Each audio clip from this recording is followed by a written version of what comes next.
Uh, yeah, just like to welcome everyone here to this is a National 60s Scoop podcast from the Indigenous Wellness Training Society.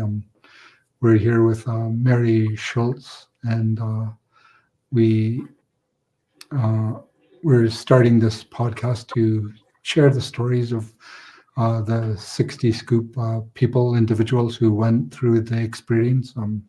There was a lot of government policies that led to a large number of Indigenous children in Canada being removed from their families, placed predominantly in non-Indigenous care. Happened from about the 1950s to late or early 80s. And yeah, so I don't know if you just wanted to introduce yourself, like your name, your nation, or where you're from. My name's Mary Schultz. It's a former married last name. My mother was Mary Agatha Basil. Um, we're from Cache, BC, which is part of the Class Nation band up in northern Stewart Lake area. Oh yeah, Um, nice. Yeah. I'm So one so of was 8 kids. oh okay. Was that where you were born? No, I was born in Vanderhoof, Yeah, okay. BC. Yeah. And do you have any early memories before you were like in a sense scooped? I only have one memory, and that was of a foster home. Being in a bedroom with my twin brother and looking out the window and kind of wondering where we were.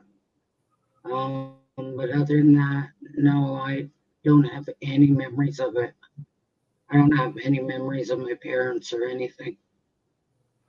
It Yeah, seems to be been blocked. uh, yeah, it's was a very confusing time, I think. Yeah, growing up. Yeah. Yeah. So, do you know of have you heard of any events leading up to when you were scooped or anything like that, or around any events around being scooped?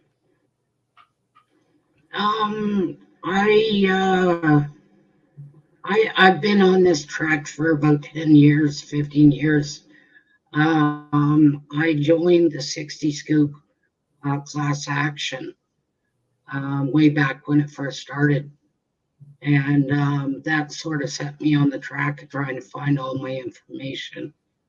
And that's when I first met my two of my siblings. I was in my 20s, so um, it's been a long journey since then, learning all the information of how it happened and what happened.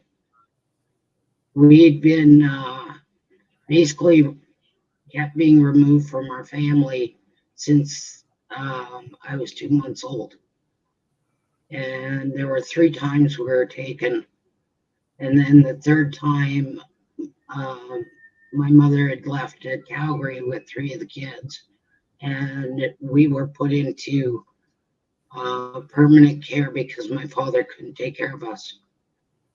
And and then through paperwork, we were adopted. They got my dad to sign the papers, and I took the papers back that my mom signed to my oldest brother and found out it was a forgery. It wasn't my mom's signature, so that's why I joined the class action, is because it was an illegal adoption. Oh, And yeah, we were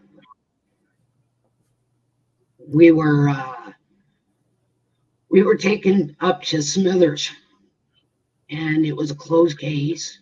Nobody was allowed to be able. Our names were changed. Our basically all of our papers were locked up, so nobody could find us. Yeah, he was Mm. adopted at 3 weeks old too, and yeah, I have brother and a sister. Like I had more interactions with my brother, but I've only ever spoken to my sister once on the telephone. Yeah, I managed to find all 8 of us. Um, in the last few years, 2 of the brothers have passed away. Um, but I don't have a lot of contact with the rest of my family due to um,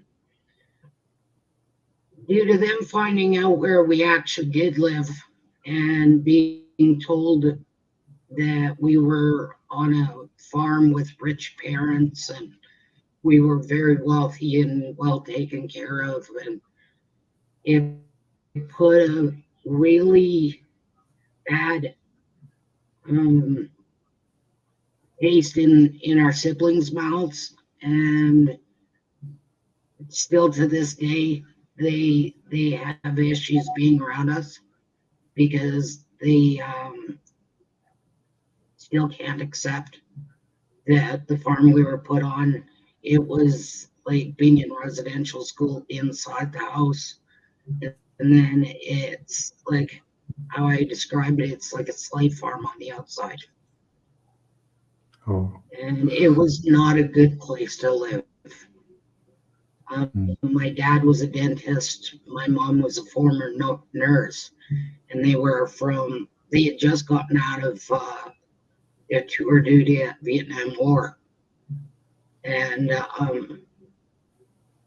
I don't know how the adoption agency could have ever placed us with them.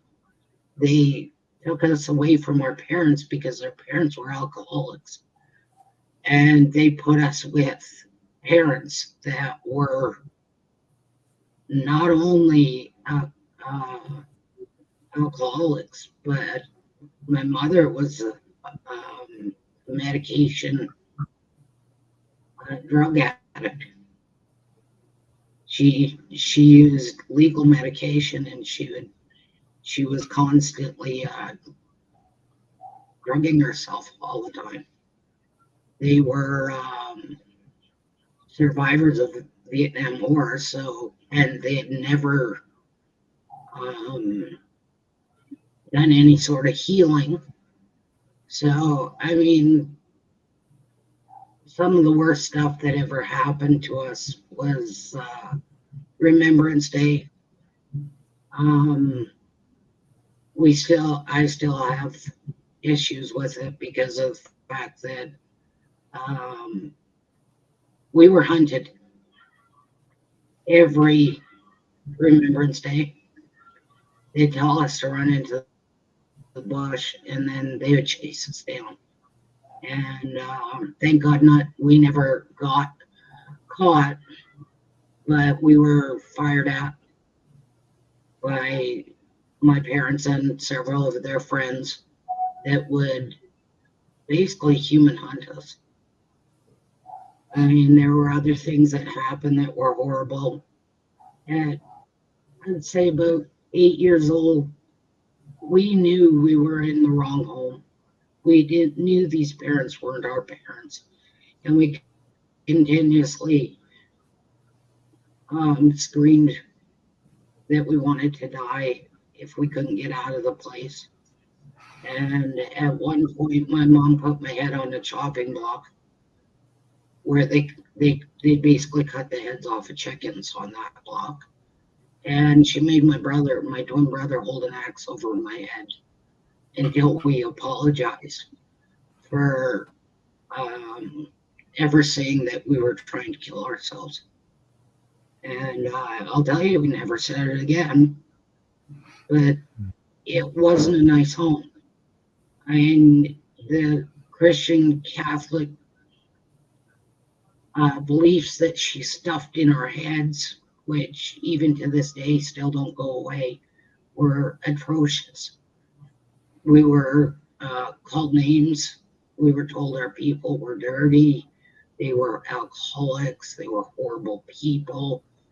Still to this day, I have trouble even looking at our own people because that imprinting is so hard to deal with that no matter whether you can stand in front of somebody and go, yes, you're the most loving, beautiful person in the world, but inside your head, my mother's talking is still there.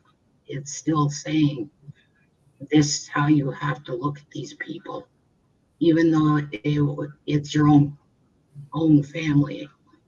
Um, Even to the day that I married a white man because of the fact that we were told by my parents never to marry a native person, ever, because you're not to ever mix with your own kind. And they're all your cousins. So that still lodges in my head. Um, Anything and everything that we ever uh, went through, our teachings were always backed up by abuse. We'd either have something thrown at us, we'd be stuck in the wall, on the wall with our noses up against the wall, and for hours. I think the longest time I ever stood up against a wall with my nose against the wall was 8 hours. And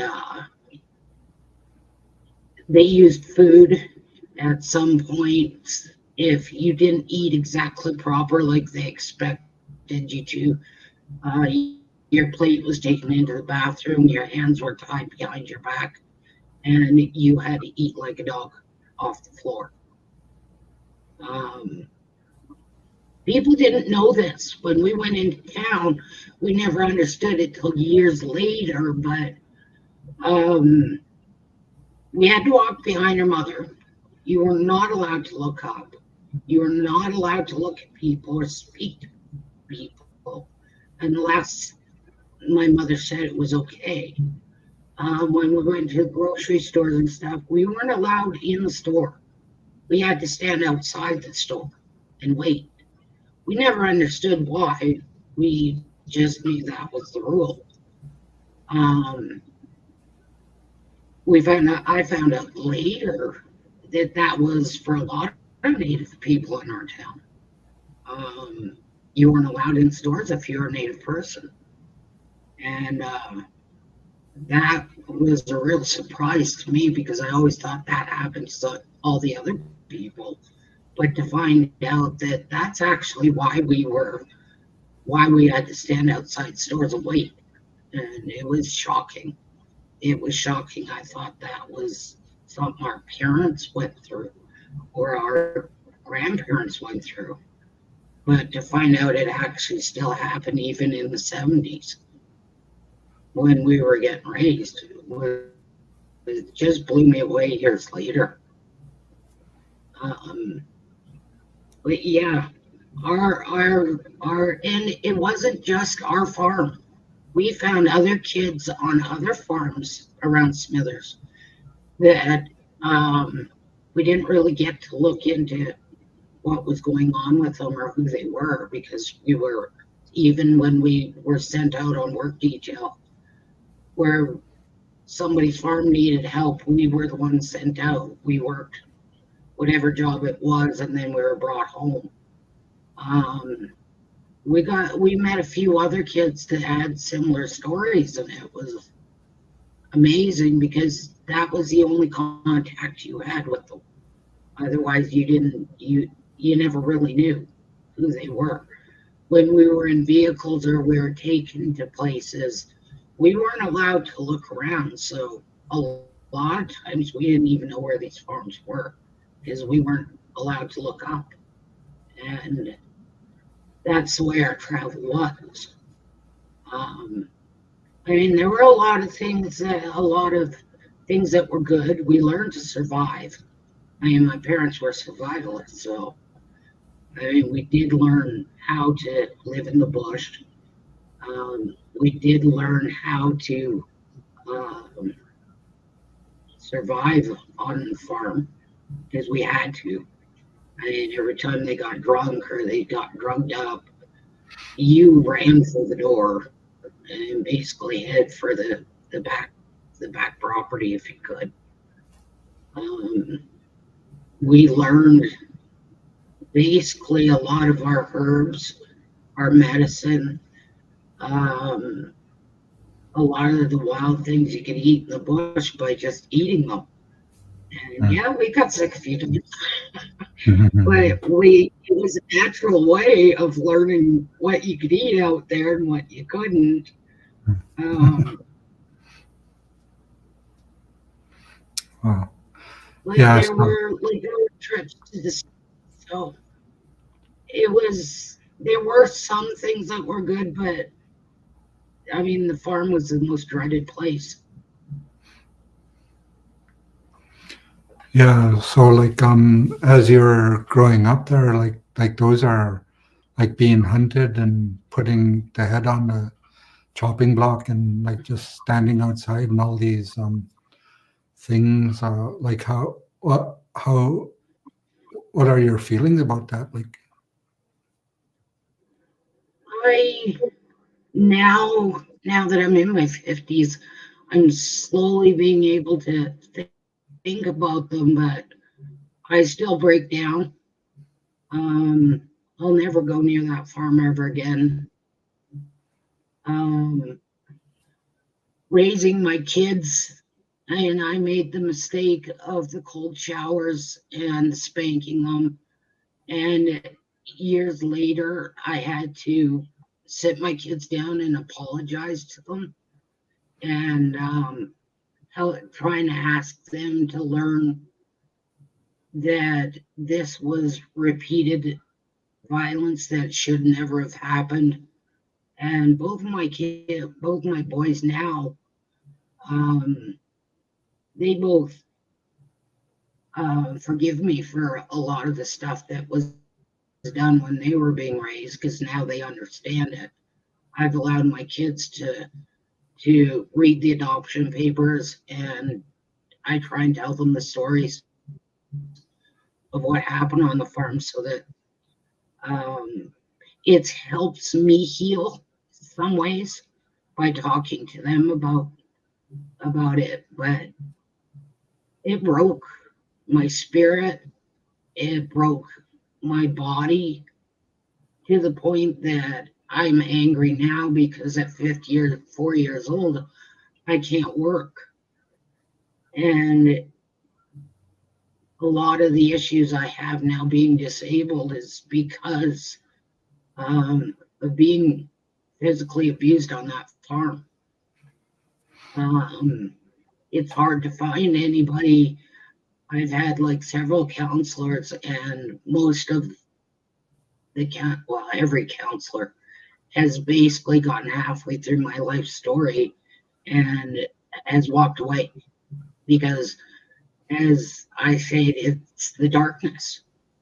It's the dark reality that I end up breaking my counselors because they mhm. can't listen to what I've been through.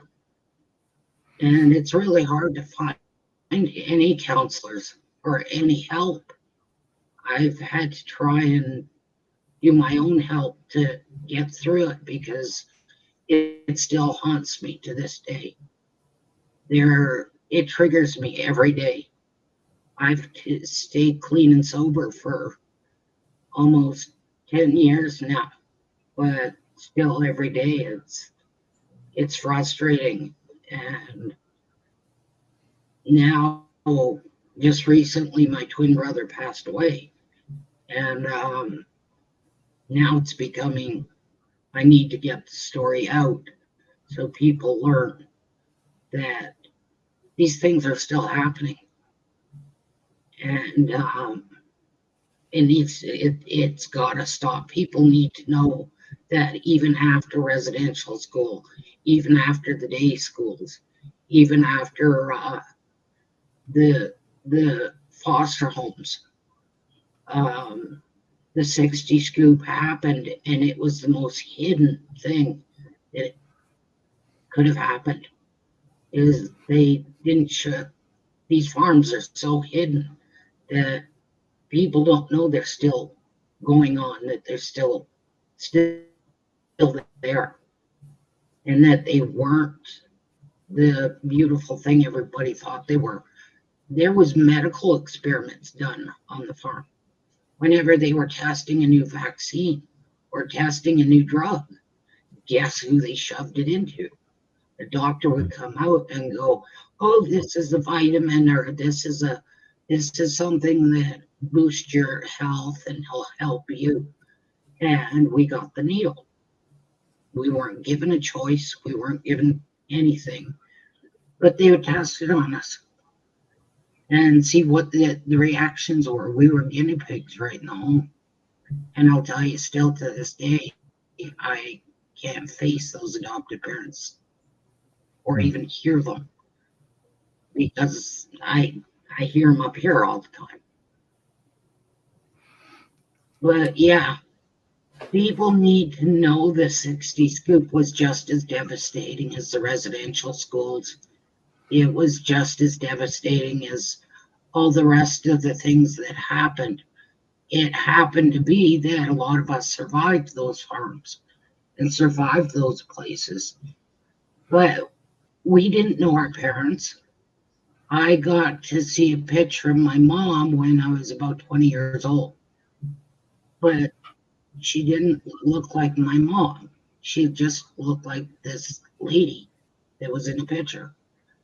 I recently got a picture of my father, and yes, I can see the resemblance, but with both parents in the pictures, but I have no attachment.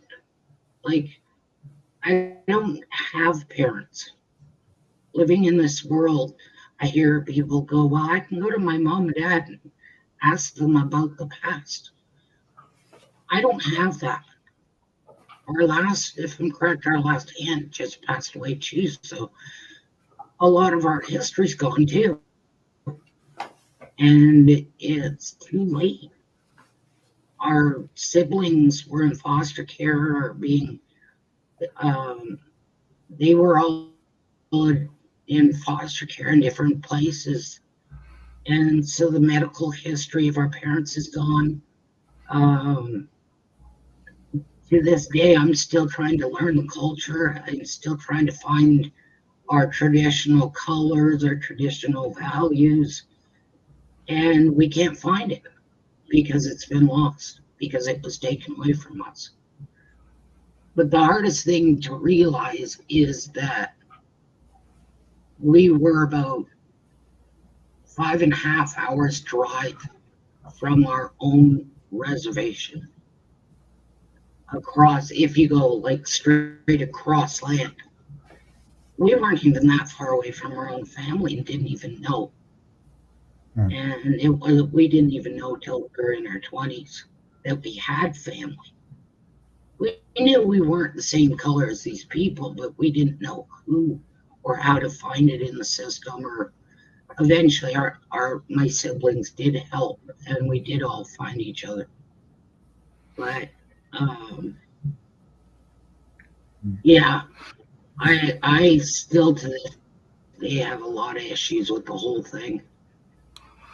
Yeah, like so going through that whole experience and everything, like so I guess you would have struggles to with your own identity and with your own culture and stuff like that. Is that sort of where Yeah, you're at? yeah, yeah. To this very day, every day look, it goes back and forth. Am I, because I'm half white and half native? Um, that's a huge thing that plays all the time. Do I want to grow my hair out like my ancestors? Do I want to keep my hair short and fit into society? Do I, what colors of clothing do we wear during, let's say, Canada Day or Aboriginal Day or um, any sort of celebration that we go to? I don't, I'm still trying to learn. Do we wear skirts during this time? Do we what kind of clothing do we wear during that? Like all of that stuff was lost. And then, yeah, there's still the struggle. I was raised by a Catholic woman, so when we go in a church, do we do certain things, or which I don't, because the, religion to me is right off the table, because she was Roman Catholic, so anything that has to do with religion, I can't look at as being very beautiful, for the simple fact that the violence was with it. And that's all I know of religion. So um, I have turned a lot more to my cultural side to try and find it. But yet those thoughts are still in my head. So it's really hard to. My cultural side is so conflicted. It's a struggle every day to know who I am. It's like I float through this life, just minute by minute, Mm. trying to Yeah. figure out who I Mm. am. So what steps have you taken towards like healing and reconnecting with the culture and stuff? I've tried to go to my reservation and connect with my older brother because he's never left the reservation.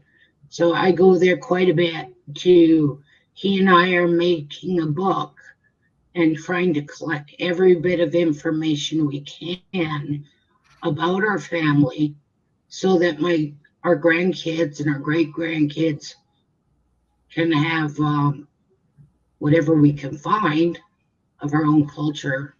And also by doing that, I'm healing my way of thinking of our people, um, and learning about all of the culture I can and the people around me that I can, so that I can feel that my real family was there, Mm. and trying to connect with whatever elders I can up there.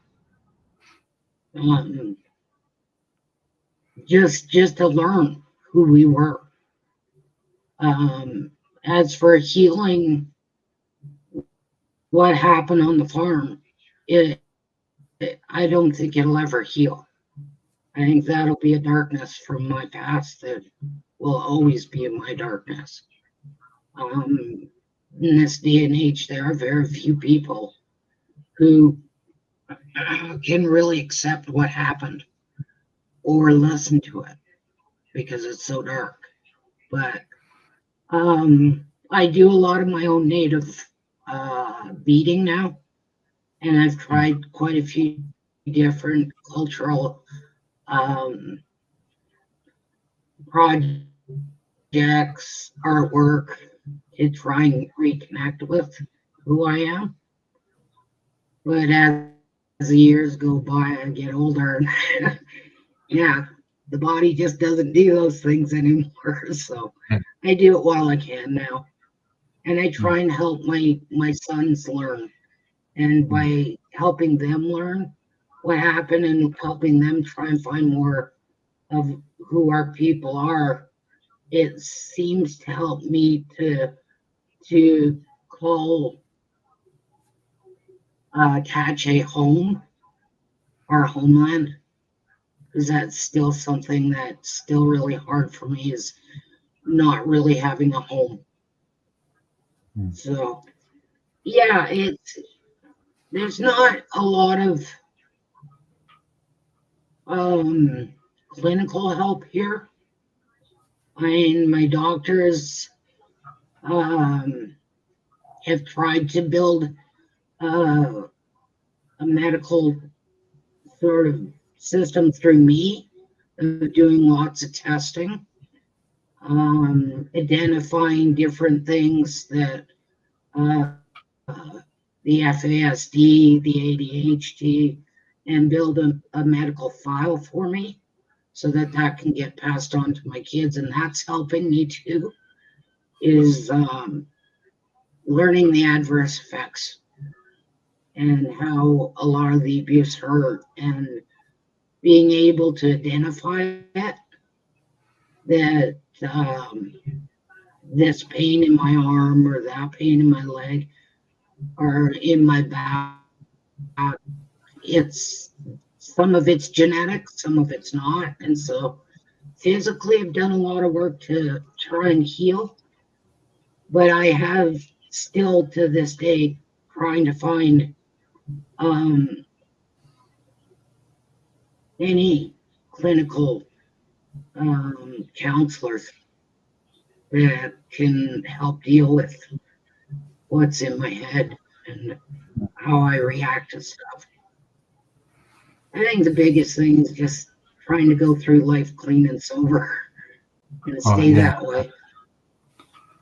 Yeah. So I know when we initially talked, you're eager to share your story. Like, so what basically did you want to let people know about the 60s group?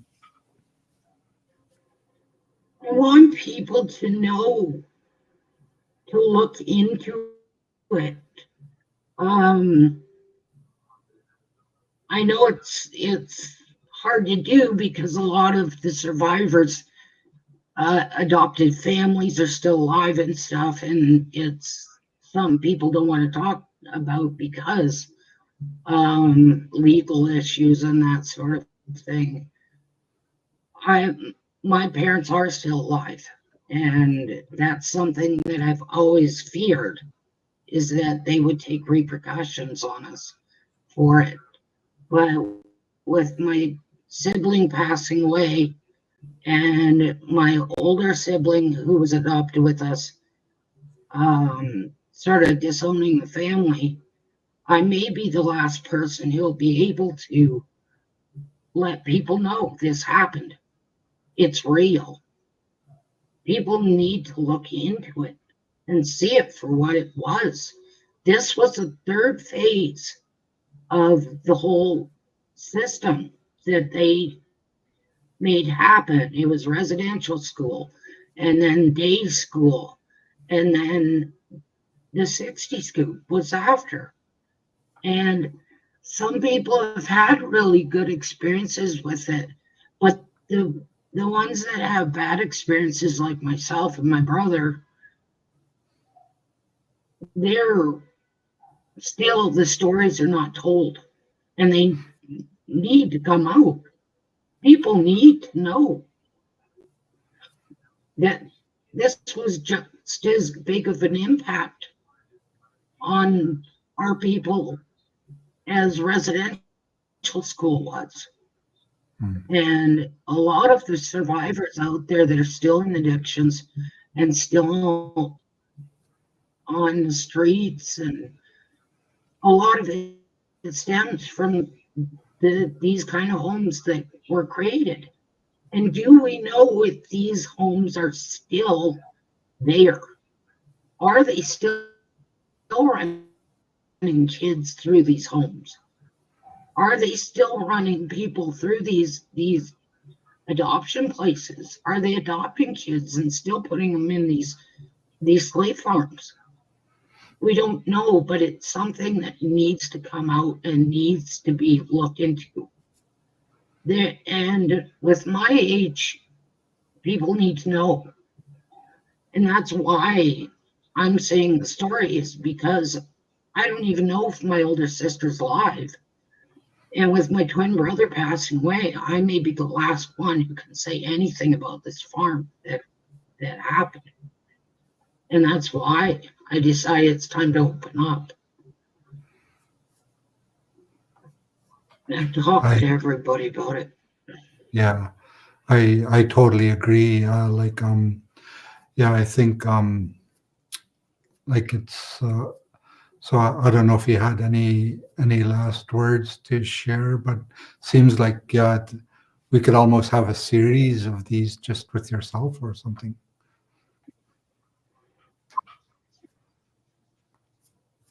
Yes. Yeah, because there's a lot of stuff that people need to know about it.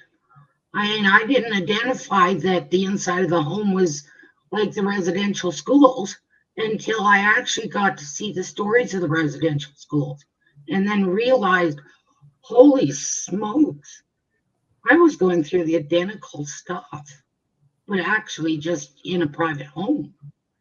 So yeah, it would be something that would be worth learning about, doing more series about them so people can learn that a lot of what the 60s group kids went through was just the same as residential school, was no different. And I really do hope that a series can be brought up so people can learn. Yeah. Yeah, I just wanted to, the webpage that we sent to you to complete that actually has some resources at the bottom of it. Maybe that might be good to maybe, like reach out to some of them as well. Because, yeah. Okay, it So, sounds good. yeah, I just want to thank you really a lot for taking part of this and like at least starting the ball rolling and getting the story out there and informing the people like basically people think that in 1990 whenever 96 whenever the residential school shut down then that was the end of it, but it still continues to this day actually.